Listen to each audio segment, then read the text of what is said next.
ассалому алайкум бинандагони гиромӣ ва донишҷӯёни азиз.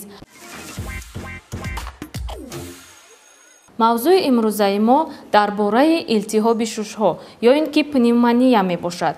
хоб анакнун аз тарафи ман саволҳо ба донишҷӯён пешниҳод карда мешавад ки ин саволҳо мебошад дар бораи мафҳуми пневмония, сабабҳо, намудҳои пневмония, хоб ташхис, табобат, оризаҳои пневмония ва профилактикаи он. хоб ҳоло бошад саволи якум духтаро ба шумо чунин аст. хоб саволи мо мешавад яъне ки ин мафҳуми пневмония. хоб ҳоло бошад ки дар бораи мафҳуми пневмония гап мезанад. хоб марҳамат. илтиҳоби шуш илтиҳоби шадиди сироятии бофтаҳои шушӣ буда ки бо фаро гирифтани сохтори бофтаҳо ва иллатнокии ҳатимии пуфакчаҳои шуш ба шумор меравад. хоб офарин шинед. хоб саволи дигар, саволи навбатӣ, сабабҳои пневмония ё ин ки илтиҳоби шуш. чиҳо сабаб мешавад ки одамон гирифтори бемории пневмония мешаванд? марҳамат. сабабҳо ва омилҳои пневмония. Ба сабабҳои пневмония дохил мешавад бактерияҳо, вирусҳо ва замбурӯғҳои касалиовар. Ба бактерияҳо дохил мешавад пневмокок, стрептокок ва стафилокок мебошад. Ба вирусҳо бошад грипп, парагрипп, аденовирусҳо дохил мешавад. Ва ба омилҳои асосии пневмония бошад бемориҳои шадид ва музмини роҳҳои нафас, хислатҳои бад ва шамолхӯрӣ. офарин шинед. Саволи дигар чунин аст. дар бораи этиологияи беморӣ, яъне этиология чӣ гуна пайдо мешавад? марҳамат. паҳнёбии пневмония ба 3,6-18 одам дар 1000 аҳолӣ дар як сол ташкил медиҳад. гурӯҳи одамони 60-20-25 сола ба 1000 аҳолӣ рост меояд. пневмония мешавад дохили беморхонавӣ ва хориҷи беморхонавӣ.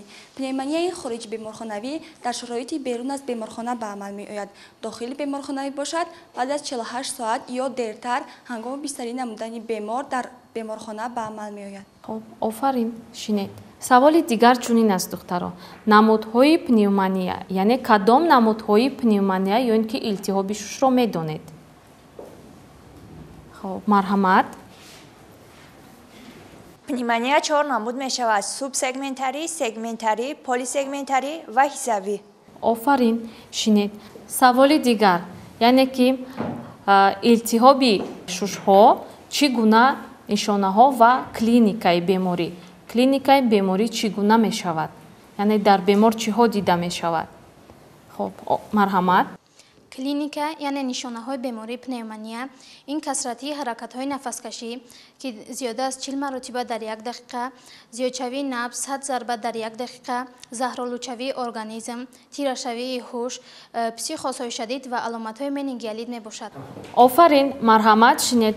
саволи дигар духтарон, яъне аз рӯи давомнокӣ илтиҳоби шушҳо чӣ хел мегузарад? аз рӯи давомнокӣ. хоб марҳамат. пневмония аз рӯи дараҷонокӣ мешавад: шадид, зершадид ва музмин. офарин шинед. ин буд аз рӯи давомнокӣ. анакнун аз рӯи дараҷонокӣ, яъне ки кадом дараҷаҳоро доро мебошад илтиҳоби шуш? марҳамат. пневмония аз рӯи дараҷанокӣ мешавад: сабук, миёнаи вазнин ва вазнин. офарин шинед. духтаро ҳоло бошад саволи дигар чунин мешавад, яъне ки чӣ хеле ки дар боло мо зикр кардем, ин яъне сабабҳои пневмония мешуд. сабабҳо вай бактерияҳо, вирусҳо. хоб ҳоло бошад дар бораи пневмонияи пневмококӣ, яъне ки чӣ гуна нишонаҳо пайдо мешавад дар бемор, чӣ гуна шикоятҳои бемор пайдо мешавад, ки гап мезанад? марҳамат. пневмонияи пневмококӣ ин илтиҳоби паллаи шуш мебошад. крупозӣ ё ки пневмонияи крупозӣ номида мешавад. ҳангоми аломатҳои вай шадид ногаҳон баландшавии ҳарорат то 40 градус Цельсия ва устухондардӣ дар тамоми бадан ба амал меояд.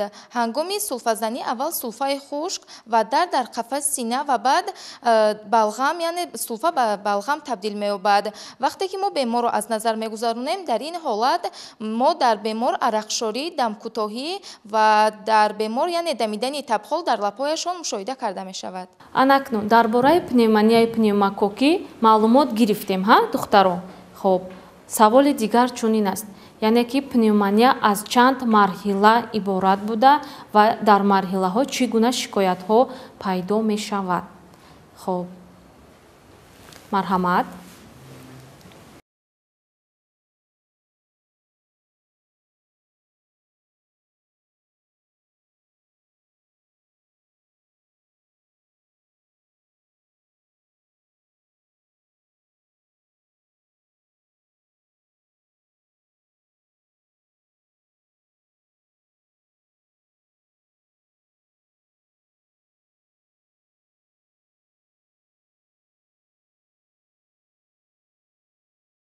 духтаро, мо марҳилаҳоро фаҳмидем, ки давом медиҳад, яъне ки боз чӣ гуна ваё ҳаст, чӣ гуна нишонаҳо. марҳамат.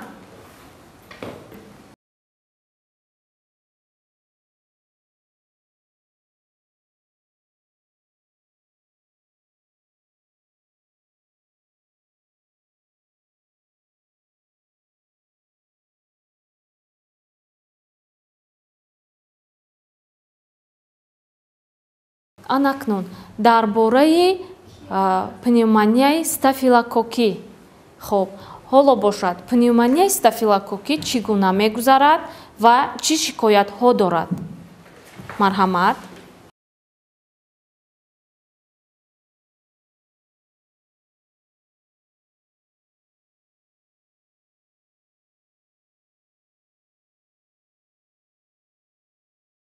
чунин ҷузъҳои клиникӣ фарқ мекунанд, яъне саршавии аломатҳои шадид нест, аломатҳои дардҳо дар бемор дида намешавад, мавҷудияти набудани аломатҳои ҷузъӣ ва клиникӣ ё ин ки рентгенологӣ.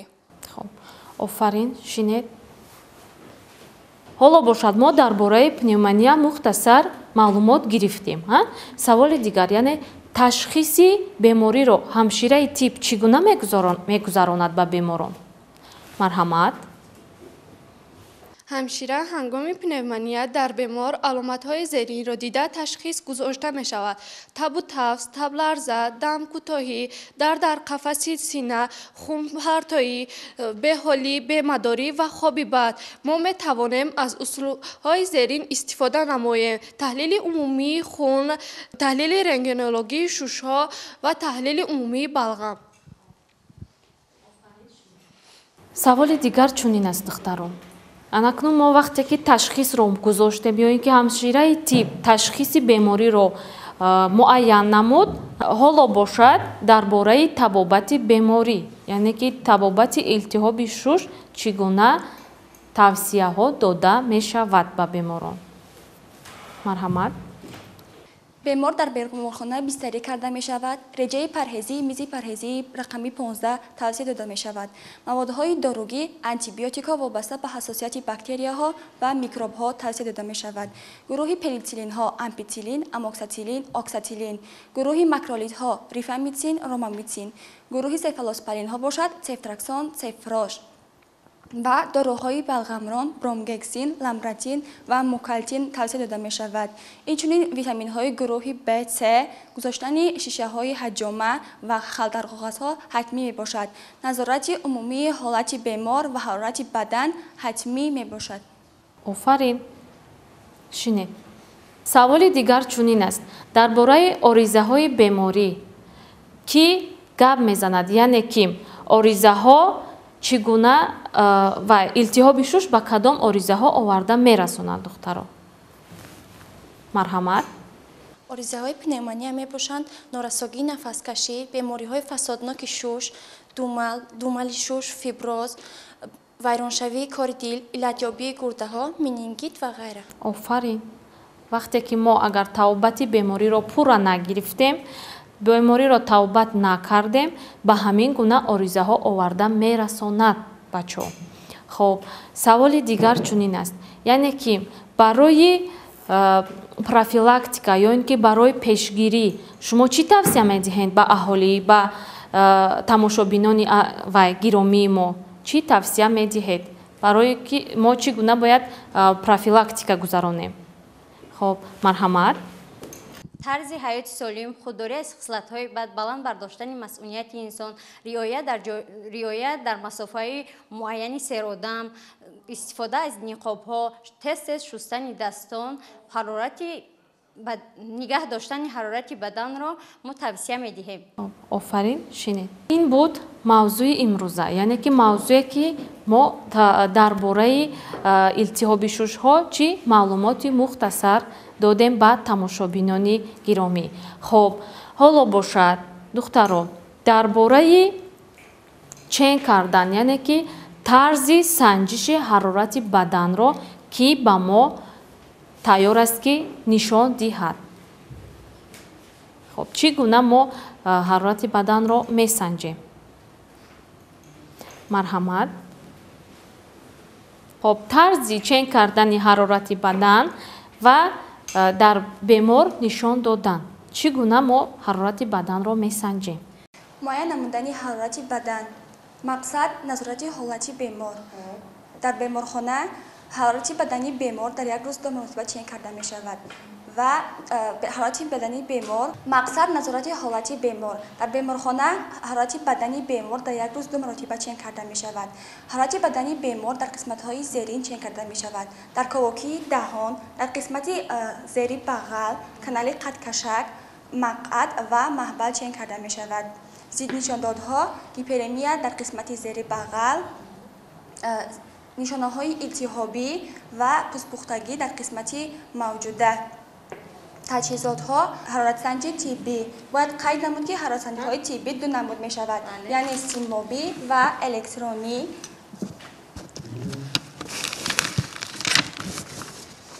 حرارت سنجی می شوند سیمابی و الکترونی. و ورقه حرارت سنجی طبی، صابون، سچاقی شخصی، دستکش‌های تمیز کرده شده، ظرف دارای محلول گنجیدایی و ناودان و اینچنین سچاقچه‌های خشک برای بیمار. اولا ما با بیمار شناس می‌شویم، درباره او اخبارات جمع می‌نماییم، دستان را با صابون شسته با سچاقی شخصی پاک می‌نماییم، دستکش‌ها را می‌پوشیم.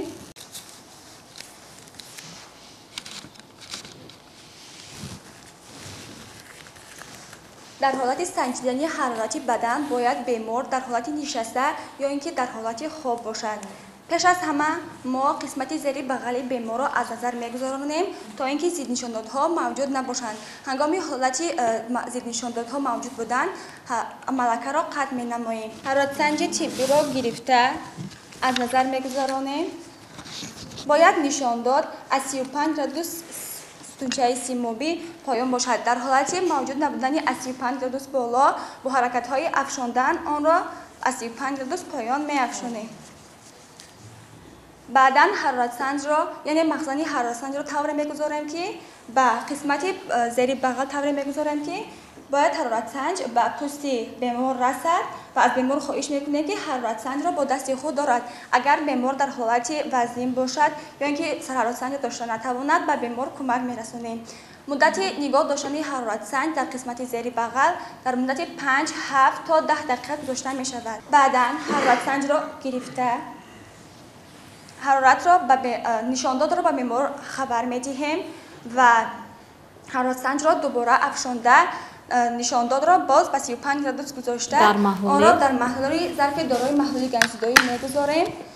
دستکش‌ها را می‌کشیم.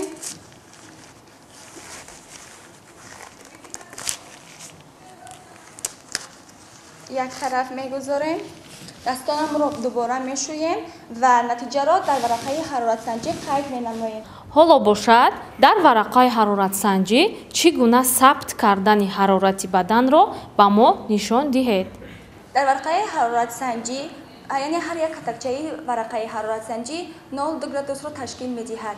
وضعیت حالت بیماری ما در حالت نرمالی یعنی در حالت معتدل است، یعنی 36.6 گرادوس را تشکیل می‌دهد. پس در ورقه حرارت سنجی این گونه نشان می‌دهیم.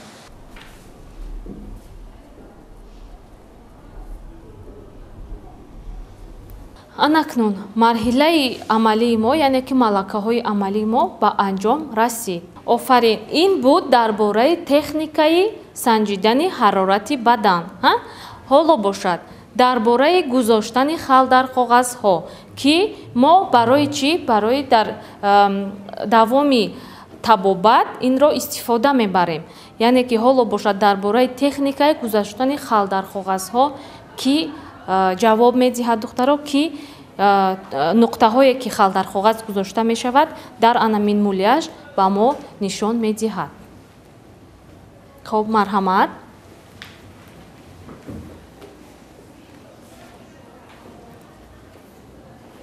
мақсади гузоштани хал дар коғаз барои беҳтар намудани гардиши хун мебошад.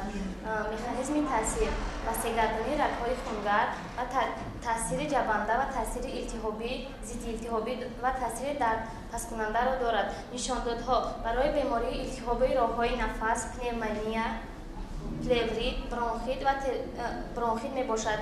мағзи нишондодҳо омозҳое ки ногаҳон пайдо мешаванд ва ҳарорати баланди бадан ва хунравӣ дар шуш. мо дар ин ҷо таҷҳизотҳое ки барои мо лозим мешаванд: собун, сачоқи шахсӣ, хал дар коғазҳо, сачоқ ва новадон ва обе ки ҳарораташ аз 40-45 градус боло мебошад. оризаҳо гипермияи пӯст, пайдоиши обилаҳо ва яғиршавии пӯст мебошад. марҳилаҳо мо сараввал ба бемор раванди корро мефаҳмонем ва розигиашро гирифта розигиашро мегирем барое ки аниқ менамоем ки бемор ин дастамалро иҷро намудааст ва таҳаммул карда метавонад. мо ин халдарқоғазро ба пушти бемор гузоронда ба вай кӯмак мекунем. яъне ки нуқтаҳои гузоштани хал дар коғазҳо дар куҷо гузаронда метунем мо? дар тахтапушт гузаронда мешавад. яъне ки дар тахтапушт мо ба бемор кӯмак мекунем ки ба шикам хоб равад ва сари беморро ба як паҳлӯ мегардонем. яъне ки дар зери шона тахтапушт ки бошад дар зери шона мегузорем ва аз ду тарафи сутун муҳра дар болои сутун муҳра гузошта намешавад. зиднишондод ё ин ки дар қисмати гурдаҳо гузошта намешавад. фаҳмо? хоб ҳангоми илтиҳоби бемориҳои илтиҳобии шуш мо фақат дар зери шона ва аз ду тарафи сутун муҳра мегузаронем. хоб агар аз тарафи пеш бошад дар зери қабурғаҳо агар аз тарафи пеш бошад мо фақат дар чӣ? зери қулфак мегузорем. дар рости дил гузоштани хал дар коғазҳо мумкин нест. мо дастонамонро ба собун шуста бо саҷоқи шахсӣ пок мекунем. мо хал дар коғазро гирифта ба даруни оби гарм аввал чӣ кор мекунем? ки бӯи тез ҳам хал дар коғазро оби гармда маҳлул тар карда дар маҳлули оби гарм 5 сония мегузорем ва обашро афшонда дар болои пӯст ҷафз мегузорем. ҳангоме ки ҳассосият пайдо мешавад мо метавонем дар таги халдарҳо фалга ё сачоқча гузорем. бале. мо баъд аз он аз болои онҳо ё ин ки сачоқ ё ин ки бо кампал мепӯшонем ва дар муддати 1-2 дақиқа мо мебинем ки ҷои пӯст яъне бемор бояд сӯзиш ва камтар гармиро ҳис намояд. баъд аз ин муддати 20-30 дақиқа пас мо халдарҳоро гирифта ба